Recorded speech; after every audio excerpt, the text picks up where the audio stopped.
नमस्कार एवं उत्तर प्रदेश में आपका स्वागत है। मैं हूं सुधांशु सारस्वत और सबसे पहले नजर हेडलाइंस पर।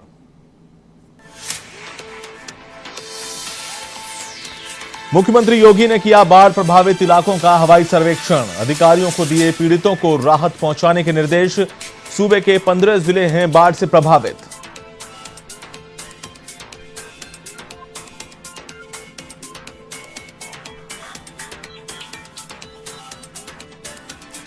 यूपी में सरकार का किसानों पर सियासी दाव, किसानों के लिए 722.85 करोड़ रुपए की कृषक समन्वित विकास योजना जल्द, सामूहिक खेती को दिया जाएगा बढ़ावा।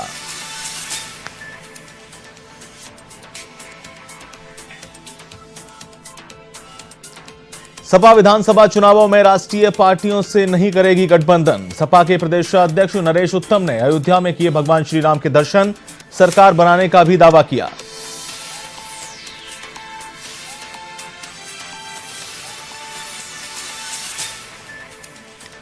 यूपी में वायरल बुखार और डेंगू का कहर, आगरा और फिरोजाबाद में लगातार बढ़ रही है मरीजों की संख्या, ब्रज क्षेत्र में हो चुकी है 112 लोगों की मौत, प्रशासन पर लग रहा लापरवाही का आरोप।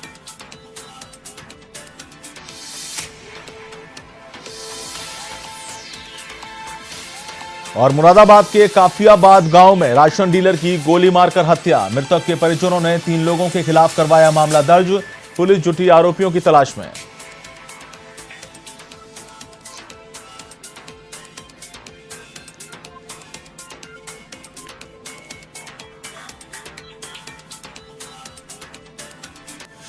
और अब खबरें विस्तार से। उत्तर प्रदेश में 15 जिले बाढ़ से प्रभावित हैं। ऐसे में मुख्यमंत्री योगी आदित्यनाथ बाढ़ से प्रभावित जिलों का हवाई सर्वेक्षण उन्होंने किया। सीएम ने सिद्धार्थनगर जिले के बाढ़ प्रभावित क्षेत्रों का हवाई सर्वेक्षण किया। इस दौरान बाढ़ पीड़ितों से मुलाकात कर जनता को संबोधित किया। गौरतलब है कि प्रदेश के पूर्वी अंचल के कई जिलों में पिछले कुछ दिनों से दौरान हुई लगातार वर्षा से पूर्वांचल की अधिकांश नदियों का जलस्तर तेजी से बढ़ा है। सरयू, राप्ती, गंडक और रोहिन नदियां खतरे के निशान से ऊपर बह रही हैं।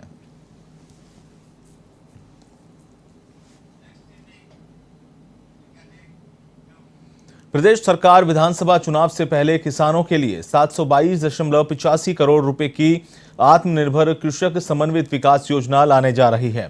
यह धनराशि अगले 5 वर्ष में किसानों को समूह में खेती कर आय बढ़ाने के लिए खेत से बाजार तक हर स्तर पर सुविधा और संसाधन उपलब्ध कराने पर खर्च होगी। चालू वित्त वर्ष में इस योजना के लिए 100 करोड़ रुपए की व्यवस्था प्रस्ताव है। इस योजना के अंतर्गत 5 वर्ष में 2725 कृषक उत्पादक संगठनों का गठन कर 27.25 लाख शेयर होल्डर किसानों को सीधे लाभान्वित करने की तैयारी है। प्रदेश सरकार ने नई योजना केंद्र सरकार की कृषि अवसंरचना निधि को आधार बनाते हुए तैयार की है। नाबार्ड इस निधि से करीब 9% ब्याज दर पर ऋण उपलब्ध कराता है। ऋण के लिए संबंधित संस्था को 10% मार्जिन मनी लगानी होती है। केंद्र सरकार कृषक आवश्यकताओं के लिए 2 करोड़ रुपए तक लिए गए ऋण पर 3% ब्याज अनुदान और क्रेडिट गारंटी देती है, लेकिन कृषि सहकारी समितियों को 1% ब्याज दर पर ऋण उपलब्ध कराती है।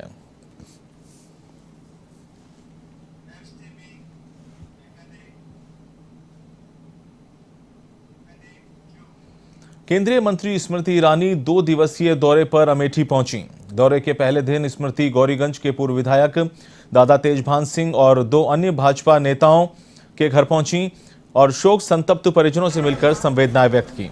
वहीं स्मृति ईरानी भाजयुमो के पूर्व जिलाध्यक्ष राजीव शुक्ल के घर अलीपुर गांव पहुंची। यहां वे कुछ दिन पहले अपनी मां को खोने वाले राजीव और उनके परिवार से मिली।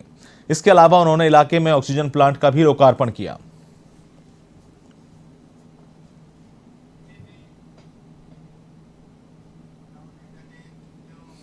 बसपा ने बस्ती में प्रबुद्ध वर्ग सम्मेलन किया, जिसके मुख्य अतिथि बसपा महासचिव और राज्यसभा सांसद सतीश चंद्र मिश्रा रहे, जिन्होंने बीजेपी पर जमकर हमला बोला। सतीश चंद्र मिश्रा ने कहा कि राम मंदिर बीजेपी की देन नहीं बल्कि सुप्रीम कोर्ट की देन है। देश और प्रदेश दोनों जगह बीजेपी की ही सरकार है। अगर बीजेपी चाहती तो इसको बहुमत से पारित करवा लेती। राम के नाम पर बीजेपी धनुगाही कर रही है। अब तक 10,000 करोड़ रुपए का चंदा जुटा चुकी है। बीजेपी सिर्फ भगवान के नाम पर वोट और नोट लेने का काम करती है।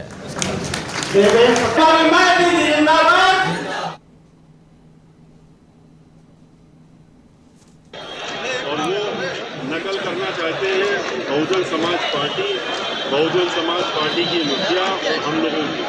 लेकिन प्रबुद्ध समाज जो पूरे उत्तर प्रदेश का है उसके सामने उनकी असलियत खुल चुकी है, उनका असली चेहरा सबके सामने आ चुका है। आज वो जहाँ पर भी जाएंगे वहाँ समाज के लोग और सभी लोग प्रबुद्ध समाज के लोग उनसे यही पूछने का काम करेंगे कि अभी तक 4.5 साल में क्या किया, ये बता दो, कितना धोखा दिया, किस तरह से कानून व्यवस्था ध्वस्त हुई है, किस तरह से महिलाएं सुरक्षित हैं। समाजवादी पार्टी के प्रदेश अध्यक्ष नरेश उत्तम पटेल की यात्रा अयोध्या पहुंची, जहां पूर्व राज्य मंत्री पवन पांडे की अगुवाई में सपा के कार्यकर्ताओं ने प्रदेश अध्यक्ष नरेश उत्तम पटेल का स्वागत किया। इस दौरान नरेश उत्तम पटेल ने बताया कि अयोध्या पूरे देश दुनिया में जाना जाता है, यहां भगवान राम ने जन्म लिया था। हम सब लोग भगवान राम को मानते हैं। हम प्रभु श्री राम के चरणों में आए हैं, उनसे आशीर्वाद मांगा है कि वे हमको ताकत दें ताकि हम असमानता, बेरोजगारी, भ्रष्टाचार और आर्थिक विषमता के खिलाफ लड़कर समाज की सेवा कर सकें।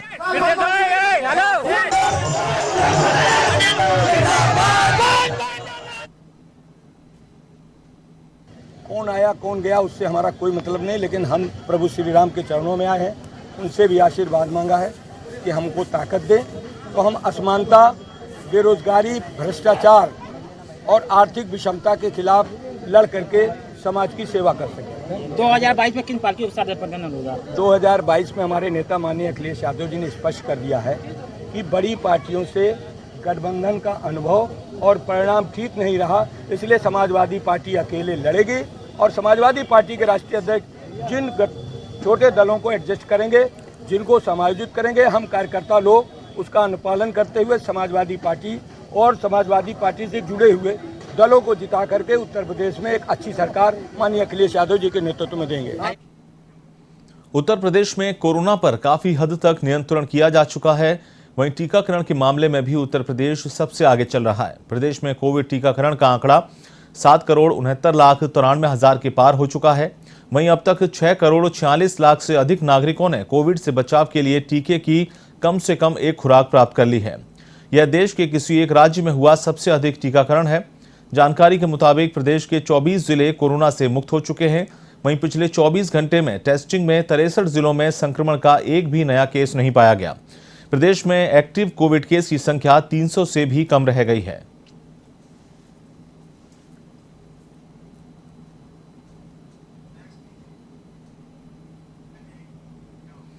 कोरोना वायरस से अभी लोगों को राहत ही मिली थी कि अब डेंगू ने आगरा में दहशत फैला दी।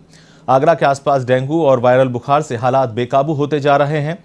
वहीं ब्रज क्षेत्र में अब तक 112 लोगों की मौत हो चुकी है। इधर आगरा से लगते फिरोजाबाद में डेंगू बुखार के चलते 68 लोग अपनी जान गंवा चुके हैं, जबकि कई लोग अभी भी बीमारी की चपेट में हैं। ऐसे में आगरा सीएमओ अरुण श्रीवास्तव लगातार हालात पर नजर बनाए हुए हैं।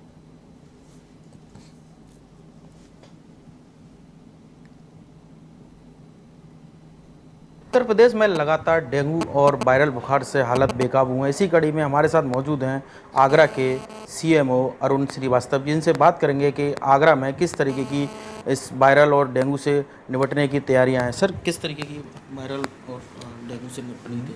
आसपास के जनपदों में फिरोजाबाद और मथुरा में बढ़ती हुई संख्या को देखकर हमने अपनी सारी CSC PSC को इस बात के लिए अलर्ट कर दिया कि अब बुखार की अगर अधिक संख्या में लोग आते हैं तो तत्काल उनके गांव में जाकर उनको सहायता पहुंचाई जाए, मेडिसिन और ORS की उनको तुरंत दिया जाए और कैंप लगा के उनका उपचार किया जाए। यदि उनकी आवश्यकता पड़े तो उन्हें तुरंत भर्ती कराया जाए।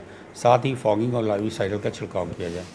इसके साथ हमारे साथ ये हम लोग ने लैब और पैथोलॉजी लैब से भी सूचनाएं प्राप्त करना आरंभ किया है और साथ में प्राइवेट हॉस्पिटल से यदि वहाँ पे भी इस तरह का कोई मरीज निकलता है तो उसके आसपास हम लोग निरोधात्मक कार्रवाई पूर्ण करते हैं, जिससे कि आसपास ये फैल नहीं पाए।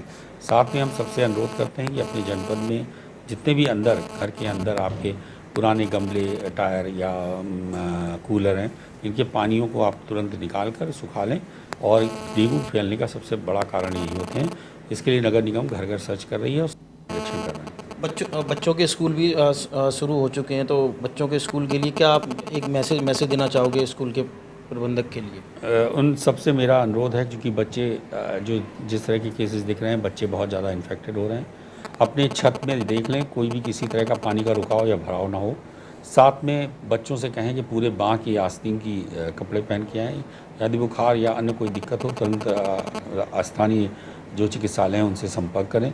साथ में आसपास कहीं भी जल भराव की स्थिति हो तो उसको साफ़ करा दें, और अगर वो मान लीजिए नहीं साफ़ हो रहा है तो उसमें पीएचसी से कह के वहाँ पे लार्विसाइडर का छिड़काव कर दें। छोटी छोटी सावधानियाँ हमें बहुत बड़ी बीमारी से बचा सकती हैं। ये थे हमारे साथ सीएमओ अरुण श्रीवास्तव। उत्तर प्रदेश के deputy CM doctor Dinesh Sharma Varanasi के 1 दिवसीय दौरे पर रहे, जहां बाबा विश्वनाथ मंदिर में उन्होंने विशेष पूजा अर्चना की। साथ ही नमामि गंगे के संयोजक मार्केंडेय वर्मा के निधन पर उनके घर पहुंचकर शोक जताया। इस दौरान उन्होंने परिजनों को ढांढस भी बंधाया। वहीं इसके बाद मीडिया से मुखातिब होकर डिप्टी सीएम ने विपक्ष पर जमकर निशाना साधा। उन्होंने कहा कि भाई भतीजावाद के बाद जातिवाद भाजपा ने खत्म कर दिया है। हमारा एक ही मूल मंत्र है, सबका साथ सबका विकास।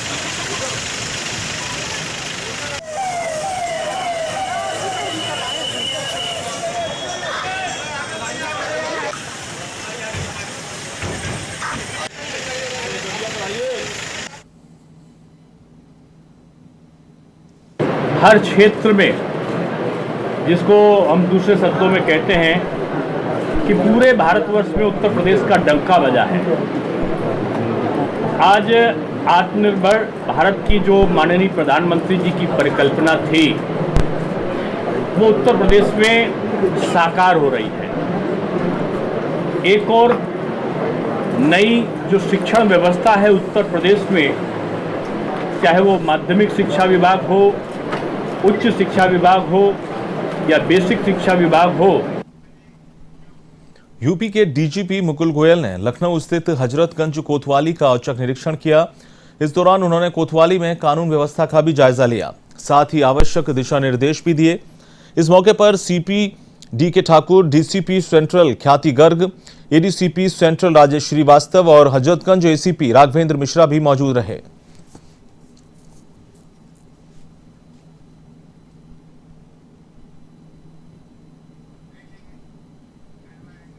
कन्नौज में दिन दहाड़े बैंक के कैश काउंटर से चोरों ने 10 लाख रुपए पार कर दिए। चोर कैश काउंटर के पास खड़े थे और मौका देखकर 500 की 20 गड्डियां लेकर फरार हो गए। चोरी की खबर मिलते ही एसपी सहित भारी फोर्स बैंक पहुंच गई। सीसीटीवी फुटेज के आधार पर पुलिस चोरों की खोजबीन में जुट गई है। सदर कोतवाली क्षेत्र के पीएनबी शाखा में चोरी को अंजाम दिया गया है।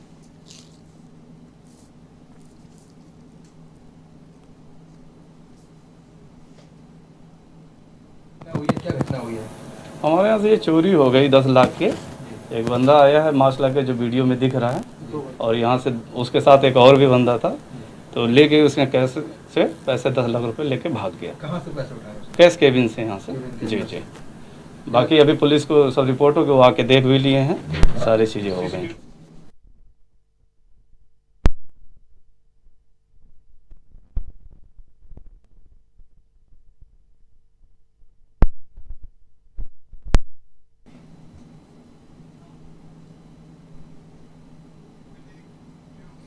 लखनऊ जिले में 4 दिवसीय दौरे पर मंडलायुक्त रंजन कुमार निघासन तहसील में आयोजित समाधान दिवस में पहुंचे और फरियादियों की फरियाद सुनी। साथ ही मौके पर ही लोगों की समस्याओं का समाधान करवाया। समाधान दिवस में सुनवाई के दौरान मंडलायुक्त रंजन कुमार ने नगर पंचायत सिंगाही में अपात्रों को पीएम आवास की शिकायत पर ईओ अवधेश मिश्रा को जमकर फटकार लगाई। साथ ही विरासत को लेकर आई शिकायत में लेखपाल ज्योति प्रकाश वर्मा को फटकारा। इन दोनों मामलों में डीएम खीरी को संबंधित अधिकारियों पर कार्रवाई करने के निर्देश दिए। रंजन कुमार ने नगर पंचायत सिंगाही के ईओ अवधेश मिश्रा पर तत्काल कार्रवाई कर बर्खास्त करने को लेकर खीरी के डीएम डॉक्टर अरविंद कुमार को निर्देश दिए। इस दौरान उन्होंने बाल विकास पुष्टाहार परियोजना में 2 माताओं की गोद भराई और 2 बच्चों का अन्नप्राशन कराया। इसके बाद सीएचसी निघासन का औचक निरीक्षण कर कटान और बाढ़ प्रभावित गांवों का जायजा लेने के लिए रवाना हुए।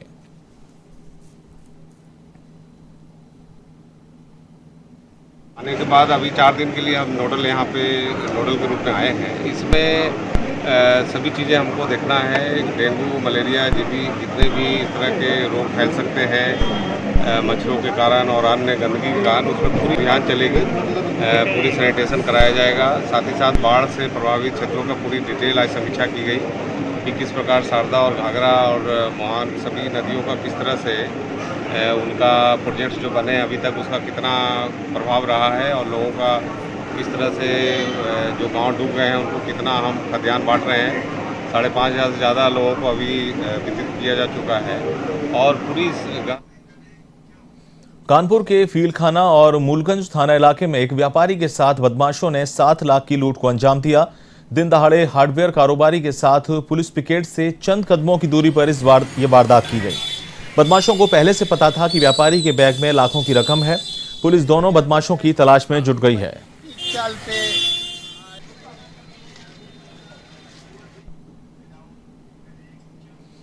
मुरादाबाद के काफियाबाद गांव में राशन डीलर सुरेंद्र सिंह को अज्ञात बदमाश गोली मारकर मौके से फरार हो गए। घटना के बाद घायल राशन डीलर को अस्पताल पहुंचाया गया, जहां डॉक्टरों ने उसे मृत घोषित कर दिया। इधर मृतक के परिजनों ने 3 लोगों के खिलाफ पुलिस थाने में मामला दर्ज करवाया है। साथ ही पुलिस आरोपियों की तलाश में जुट गई है।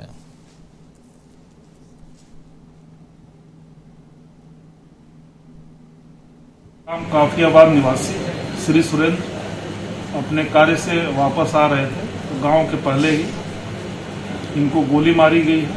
परिजनों द्वारा दिए गए तहरीर के आधार पर सुसंगत धाराओं में अभियोग पंजीकृत कर लिया गया है। इलाज के दौरान सुरेंद्र की डेथ हो गई है। विधिक कार्रवाई की जा रही है।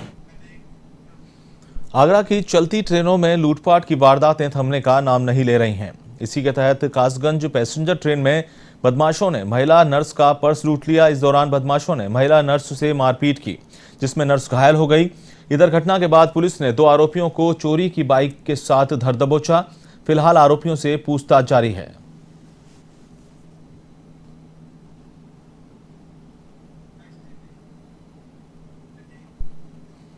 बहराइच में समाजवादी पार्टी के राष्ट्रीय महासचिव इंद्रजीत सरोज के नेतृत्व में सपा के कार्यकर्ताओं ने भाजपा सरकार के विरोध में प्रदर्शन किया।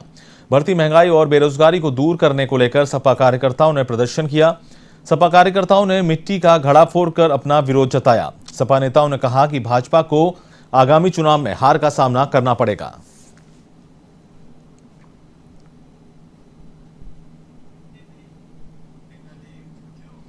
उत्तर प्रदेश सरकार के प्रमुख सचिव दीपक कुमार ने बाराबंकी में बड़ागांव सीएससी का औचक निरीक्षण किया। इस दौरान उन्होंने सीएससी की व्यवस्थाओं का जायजा लिया, साथ ही आवश्यक दिशा निर्देश भी दिए। आपको बता दें कि प्रमुख सचिव दीपक कुमार बाराबंकी के नोडल अधिकारी भी हैं।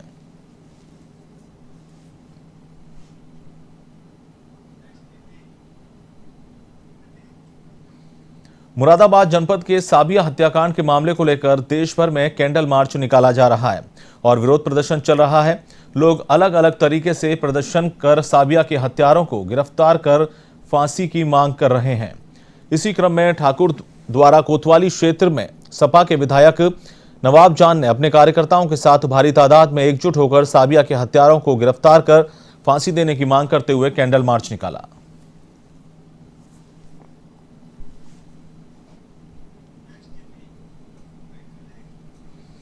यूपी के अयोध्या में सफारी गाड़ी पर बर्थडे पार्टी मनाना युवकों को भारी पड़ गया।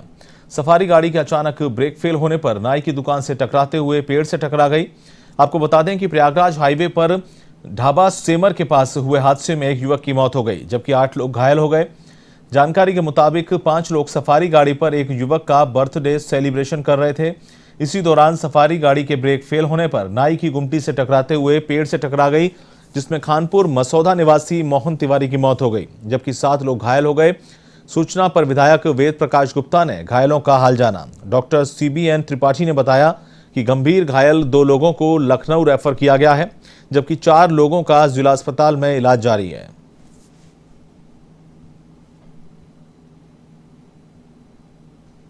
एक उसमें मृत पाया गया है और 2 लोग इतने सीरियस हैं जिनको हमें प्राथमिक उपचार के उपरांत लखनऊ भेजना पड़ रहा है। बाकी अवशेष 4 लोगों का इलाज यहीं पर हो रहा है और सबका इलाज शुरू हो गया है और वो स्वस्थ हैं, कोई परेशानी नहीं।